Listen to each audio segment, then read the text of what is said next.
Assalamu alaikum. This is Sayyid Fida Hussain Shah in front of you. बहुत दिन हो गए थे ड्रामों पे बात नहीं की, फिल्मों पे भी बात नहीं की, तो दिल चाहा कि आज कुछ बातें कर लें। जनाब ईद उल अज़हा का चौथा दिन है और मामूल की जो चीज़ें हैं वो अपनी जगह पे आ गई हैं। गोश्त ख़त्म हो गया है और लेकिन गोश्त वाली गंदगी हैदराबाद से अभी हटी नहीं।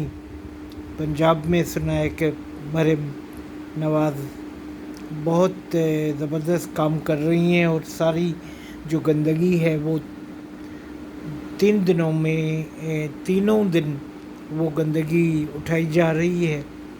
और ऐसा हम भी कर सकते हैं, लेकिन फिर यहाँ के फंड्स कौन खाएगा, ये भी सवालिया निशान है यहाँ की हुकूमत के लिए। तो जनाब ज़ोंबीट लगी है फ़ैद मुस्तफ़ा की। Fahad Mustafa no doubt he becomes superstar of films too। अब कोई उनको माने या ना माने, लेकिन फ़हद की वैरायटी है। फ़हद ऐसी चीज़ इस्तेमाल में लाता है जो जदीद हो, नई हो। तो इस्तफ़ा भी वो महविश के साथ बड़ा ज़बरदस्त किस्म से ज़ोंबीट को आगे बढ़ा रहा है और ये फ़िल्म माशाल्लाह अच्छा कमा रही है, ज़बरदस्त कमा रही है।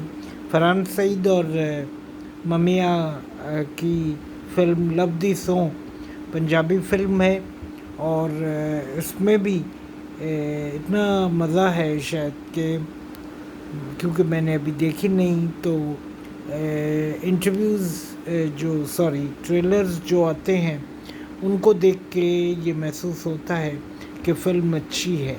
ड्रामों में आपने देखा होगा कि गुलाम बादशाह सुंदरी की आखिरी किस्त अभी आनी है। जो सिनेमा में देखा है वो देखा है, लेकिन ऑडियंस अभी तरस रहे हैं उस किस्त को देखने के लिए, जो कि मेरे ख्याल में 3 जून को आएगी। तो जनाब गुलाम और बादशाह में दोस्ती हो गई है और ये महसूस किया जा रहा है कि इसकी एंड अच्छी जाएगी। इसके अलावा राजा लिंडन का ऐसा कुछ नाम है जिसमें जावियार और समर जाफरी आ रहे हैं और उनके साथ हीरोइन 1-2 पहले भी सीरियल्स कर चुकी हैं समर जाफरी के साथ ही। अब देखिए कि इस ड्रामे की कैसे ओपनिंग होती है। और फारूक रिंद के ग्रीन टीवी के लिए एक और मोहब्बत 8 जून को शुरू हो रहा है, जो कि सुंदरी गुलाम बादशाह सुंदरी के बाद आएगा। और इसमें यकीनी तौर पे माया और अहद रज़ा मीर नई बुलंदियों को छुएंगे और ये ड्रामा शायद सबको बीट कर जाए। और हमारी नेक तमन्नाएं हैं सब के लिए, समर जाफरी के लिए, जावियार के लिए, अहद रज़ा मीर के लिए और माया के लिए, क्योंकि उनकी सीरियल बहुत दिनों के बाद आ रही है। सजल का पिंक शर्ट पता नहीं किधर खो गया है या क्या है। बहरहाल वो इसलिए कि टीवी पे नहीं आ रहा तो उस पर कोई बात ही नहीं करता, हालांकि मेरे ख्याल में उस पर बात करनी चाहिए थी। कुछ उलझी हुई कहानी, कुछ बोल्ड सीन, बोल्ड डायलॉग्स भी हैं, लेकिन फिर भी कुछ कमी है इसमें, इस ड्रामे में। मैं समझता हूँ कि ये ड्रामा पाकिस्तानी वैल्यूज़ के साथ मुताबिकत नहीं रखता। अब जब हमारी उम्र बड़ी है तो बढ़ती उम्र के साथ ये एहसास हुआ है कि کچھ بھی ہے، آپ جہاں رہتے ہیں وہاں کی آپ خمیر کی مٹی دکھائیں. اس سے اگر آپ ہٹیں گے تو پھر شاید ماڈرن ہونے کے چکر میں یا لبرل ہونے کے چکر میں وہ چیزیں زیادہ مزہ نہیں کرتی، کلک نہیں ہوتی. پنک شرٹ کو جتنی توجہ ملنی چاہیے تھی واج اور سجل کی وجہ سے وہ نہیں مل رہی. وہیں زنجیریں ہیں جہاں بس راج کر رہی ہیں اسکرین پر سمیہ ممتاز. ان جیسا خوبصورت پرفارمر کوئی ہمارے پاس نہیں ہے. اتنی اچھی، اتنی سوبر، اتنی ڈیسنٹ لگتی ہیں. اس کے علاوہ علی ظفر کا بھائی سر بلند خان کے رول میں اچھا کر رہا ہے اس دفعہ، اور سحر ہاشمی بھی بس ایوریج ہے. لیکن سجل کا کردار بہت زیادہ اچھا ہے. امیر گیلانی کا بھی کردار بہت مزیدار ہے. وہ بڑے اسمائلنگ فیس رکھتے ہیں تو مزیدار لگتے ہیں، اور سجل اور ان کی جوڑی اچھی لگ رہی ہے. اس کے علاوہ شیدائی کو آپ اس نظریے سے دیکھیں کہ سحر ہاشمی نے بڑا امپروو کیا ہے ایکٹنگ میں، اور وہ مسلسل اپنی ہر قسط میں زیادہ گرومنگ کرتی نظر آتی ہیں اپنی ایکٹنگ کے حوالے سے. تو جناب شیدائی بھی ٹاپ پہ جا رہا ہے. فیروز خان کی تو بات ہی نہ کریں، بہت اچھے جا رہے ہیں. ہمراہی میں ٹوسٹ آ گیا ہے. اب یا تو ہبا کی دوسری بہن ہبا ہی ہوگی مجھے لگتا ہے، اور ورنہ یہ کبھی کبھی یہ سیریل جو ہے وہ وہی پامال والی کہانی کو رائٹر نے ریپیٹ کیا ہے. اور مزے کی بات یہ ہے کہ پامال کی اور ہمراہی کی رائٹر ایک ہی ہیں، تو یہ نہیں کرنا چاہیے تھا. بہرحال کیونکہ آپ کے کیریکٹرز اگر ایسے ٹاکسک ہوتے ہیں تو پھر ناظرین کو ایک ذہنی ٹارچر ملتا ہے.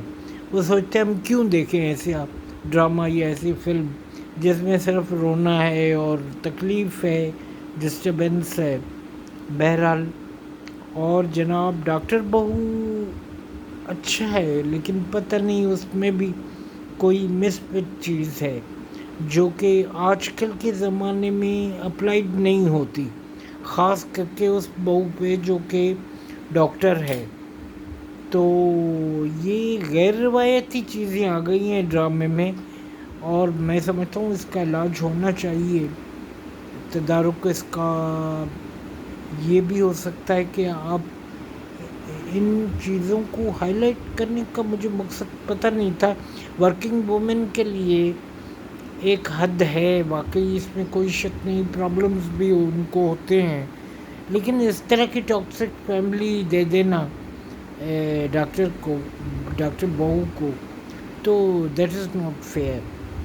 اور ایسا لگتا ہے ہیرو اسد بڑے اچھے جا رہے ہیں، لیکن وہ سمجھ نہیں رہے ڈاکٹر اپنی بیوی کو، اس کی کیفیات، اس کے احساسات، اس کے نظریات. اور جناب تیرا ساتھ رہے بڑا مزیدار قسم کا ڈرامہ ہے. حقیقی لگتا ہے اس لیے کہ نہ ہیرو امیر ہے نہ ہیروئن امیر ہے. اور اب دیکھیں اس میں آگے چل کے رائٹر کی سحر رضا، اللہ ان کو جنت نصیب کرے، ان کا لکھا ہوا اسکرپٹ ہے، تو آگے چل کے کیا بہتری ہوتی ہے اور کیا مووز ہوتے ہیں یہ ہم دیکھیں گے. ڈراموں میں کئی نئی چیزیں آ رہی ہیں. ابھی میں دیکھ رہا تھا کہ پگلی دیوانی صبا قمر کا ایک سیریل ہے جو کہ آ رہا ہے. اس کے علاوہ فلم میں ہم شاید سائیکو کو بھول گئے. اب سائیکو ایسے مشکل کمپلیکیٹڈ کرداروں کو آپ فلم کے ذریعے लोगों पे मुसलत नहीं कर सकते। जहाँ जहाँ से रिपोर्ट मिल रही है साइको के बारे में कि शान को क्या नज़र आया कि उन्होंने ऐसी फिल्म बना डाली जिसका न सिर है न पैर है। तो उनके वालिद साहब कितने बड़े डायरेक्टर थे, फिल्म मेकर थे। तो मुझे समझ में नहीं आता कि फ़िल्मों में इस तरह की रिवायत और करना और उसको हाइप पर बहुत किया गया कि इतना बड़ा चैलेंज है और ये है और वो है। शान साहब आप बोंगियाँ मार देते हैं कराची के फ़नकारों के लिए, हालांकि वो आपकी इज़्ज़त करते हैं, हम भी आपकी इज़्ज़त करते हैं, लेकिन ये इस तरह की बातें करना और इस तरह की फ़िल्में देना क्या बुला में था, क्या अर्थ में था, क्या आपने किस मकसद के तहत ये फ़िल्में बनाई, मुझे बात समझ में नहीं आ रही। तो हम आपसे प्यार करते हैं और ये नहीं समझते कि आप लाहौर के हैं या कराची के। लाहौर के तो मोहम्मद अली ज़ेबा भी थे, मुस्तफ़ा कुरैशी भी थे। ये असल बात है कि उनका असर कहीं और था, सिंध के थे वो, लेकिन अल्लाह उनको सेहतमंदी तंदुरुस्ती दे, लेकिन वो पंजाब का भी उतने ही एहतराम करते हैं। तो ये चीज़ें बड़ी अजीब सी लगती हैं जब शान आपके कैलिबर का आदमी हुमायूं सईद और फैद मुस्तफ़ा के बारे में कुछ ऊट पटांग सा स्टेटस दे दे, तो ये चीज़ें मत किया करें। इससे आपकी खुद एक कैलिबर जो है वो घटता है। थोड़े दिनों पहले मुझे वसीम अब्बास साहब का इंटरव्यू, वो इतने मैच्योर हैं, इतने प्यारे हैं कि उन्होंने बड़ी रिस्पेक्ट से बात की, कराची की भी लाहौर की भी, तो जिस पे कोई निगेटिवनेस नहीं होती वो अच्छा लगता है। ये तो हमारे सीनियर हैं, फिरदौस जमाल भी सीनियर थे, लेकिन उन्होंने ऐसी बातें की जिनसे हर आदमी उनसे दूर हो गया है। वो जो एहतराम और मोहब्बत का रिश्ता था उनसे, बहरहाल ये चीज़ें इग्नोर करनी पड़ती हैं। अल्लाह आप सबको खुश रखे, पाकिस्तान को खुश रखे और जीते रहें, खुश रहें, अपने आमदनों को भी सेलिब्रेट करके गुजारें। मानता हूँ कि महंगाई बहुत है, लेकिन इसका मतलब ये नहीं कि हम मुस्कुराना छोड़ दें। तो अच्छी वाइब्स दीजिए एक दूसरे को, जीते रहें, खुश रहें। अस्सलाम वालेकुम।